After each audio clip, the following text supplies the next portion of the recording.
അമേരിക്കയിലെ കാലിഫോർണിയയിൽ നിന്ന് ദുരന്ത വാർത്തകൾ കേട്ടു തുടങ്ങിയിട്ട് ചില ദിവസങ്ങളായി. കാട്ടുതീ കത്തിപ്പടരുന്നു. ഇതുവരെ അതിന് ശമനമുണ്ടായിട്ടില്ല. ഇതിനകം തന്നെ 16-ലധികം ആളുകൾ മരണമടഞ്ഞു. എത്ര പേർ മരണമടഞ്ഞു എന്ന് കൃത്യമായ കണക്കുകൾ നൽകുവാൻ ഇതുവരെ ഗവൺമെന്റ് സംവിധാനങ്ങൾക്ക് സാധിച്ചിട്ടില്ല. 12,000-ലധികം വീടുകൾ, കെട്ടിടങ്ങൾ ഇതിനകം തീക്ക് ഇരയായി.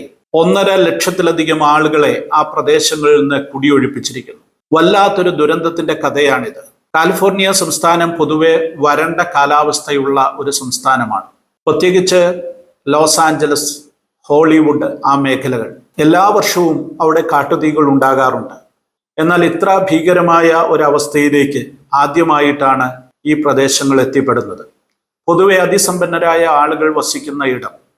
ലോകപ്രസിദ്ധമായ ഹോളിവുഡിന്റെ സാന്നിധ്യമാണ് ആ പ്രദേശത്തെ ലോകശ്രദ്ധയിലേക്ക് കൊണ്ടുവരുന്ന ഏറ്റവും പ്രധാനപ്പെട്ട കാര്യം.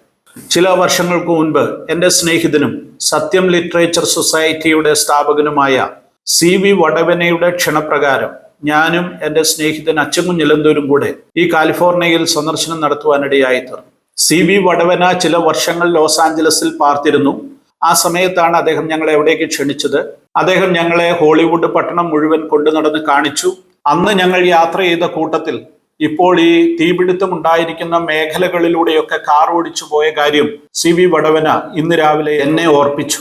ഭീകരമായ ഒരു അവസ്ഥയിലൂടെയാണ് ലോസ് ആഞ്ചലസ് കടന്നു പോകുന്നത്. മണിക്കൂറിൽ 60 മൈലിനും 100 മൈലിനും ഇടയിൽ സ്പീഡിൽ ആഞ്ഞടിക്കുന്ന കാറ്റാണ് ഈ മേഖലയെ ദുരിതപൂർണമാക്കി മാറ്റിയിരിക്കുന്നത്. വരണ്ട കാലാവസ്ഥയുള്ള ഈ മേഖലയിൽ തീ ആളിപ്പടരുന്നതിന് ഇതൊരു മുഖാന്തരമായി മാറുന്നു എന്നതാണ് വാസ്തവം. അഗ്നിശമന സേനയ്ക്കോ ഗവൺമെന്റ് സംവിധാനങ്ങൾക്കോ ഒന്നും നിയന്ത്രിക്കുവാൻ കഴിയാതെ തീയുടെ ശക്തി അനുദിനം വർദ്ധിച്ചു വരുന്നതായാണ് വാർത്താ മാധ്യമങ്ങൾ റിപ്പോർട്ട് ചെയ്യുന്നത്. ഹോളിവുഡ് പട്ടണത്തിന്റെ സമീപ പ്രദേശങ്ങളിലേക്ക് ഈ തീ പടർന്നുകൊണ്ടിരിക്കുകയാണ്. ഇതിനകം തന്നെ ഏകദേശം 40,000 ഏക്കർ സ്ഥലം അഗ്നി വിഴുങ്ങിക്കഴിഞ്ഞു. 15,000 ബില്യൺ ഡോളറാണ് ഈ അഗ്നിബാധയിലൂടെ നഷ്ടമുണ്ടാകാൻ പോകുന്നതെന്നാണ് പ്രഡിക്റ്റ് ചെയ്യപ്പെടുന്നത്. പ്രകൃതി ദുരന്തങ്ങൾ എപ്പോഴും വേദനാപൂർണമാണ്. മനുഷ്യൻ നിസ്സഹായനായി പോകുന്ന, അവന്റെ കഴിവുകളെല്ലാം അസ്തമിക്കുന്ന, എന്ത് ചെയ്യണമെന്നറിയാതെ കുഴഞ്ഞു പോകുന്ന സാഹചര്യങ്ങൾ. സമ്പന്ന രാജ്യമായ അമേരിക്കയുടെ അതിസമ്പന്നമായ പ്രദേശങ്ങളിൽ വസിച്ചിരുന്ന അതിസമ്പന്നരായ മനുഷ്യർ എന്ത് ചെയ്യണമെന്നറിയാതെ ജീവനും കയ്യിൽ പിടിച്ചുകൊണ്ട് ഓടി രക്ഷപ്പെടേണ്ടി വരുന്ന അതിദയനീയമായ കാഴ്ചയാണ് ലോസ് ആഞ്ചലസിൽ നിന്ന് ഇപ്പോൾ ലോകം കണ്ടുകൊണ്ടിരിക്കുന്നത്. ലോസ് ആഞ്ചലസിലുണ്ടായ ഈ അഗ്നിബാധയിൽ ഇതുവരെ ലഭിച്ച റിപ്പോർട്ടുകൾ അനുസരിച്ച് 12ഓളം ആരാധനാലയങ്ങൾ കൂടെ അഗ്നി വിഴുങ്ങിയിട്ടുണ്ട് എന്നാണ് അറിയുന്നത്. അതിൽ 10 പ്രൊട്ടസ്റ്റന്റ് ദേവാലയങ്ങളും 1 കത്തോലിക്ക പള്ളിയും 1 ജൂത സിനഗോഗും ഉൾപ്പെടുന്നു. അഗ്നി ഏറ്റവും അധികം നാശം വിതച്ച പസഫിക് പാലിസേഡിലാണ് കൂടുതൽ പള്ളികൾ അഗ്നിക്കിരയായിട്ടുള്ളത്. പസഫിക് പാലിസേഡിലെ കോർപ്പസ് ക്രിസ്റ്റി കാത്തലിക് ദേവാലയവും അവരുടെ അനുബന്ധ കെട്ടിടങ്ങളും സ്കൂളും നഷ്ടപ്പെട്ടതായി അറിയുന്നു.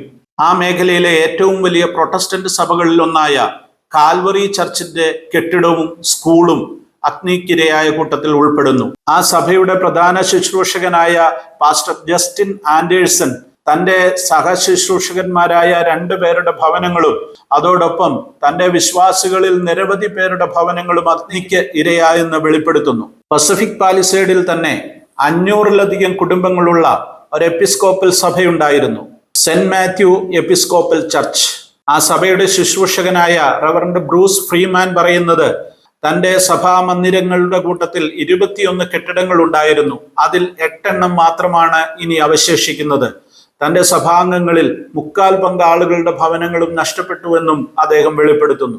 പാലിസേഡിലെ യഹൂദ സമൂഹത്തിന്റെ സിനഗോഗും അവരുടെ മറ്റ് സംവിധാനങ്ങളും കത്തി നശിച്ചിട്ടുണ്ട്. അഗ്നി വിഴുങ്ങിയ മറ്റൊരു പ്രദേശമായ അൽത്തഡീന മേഖലയിലും നിരവധി ദേവാലയങ്ങൾ അഗ്നിക്കിരയായി.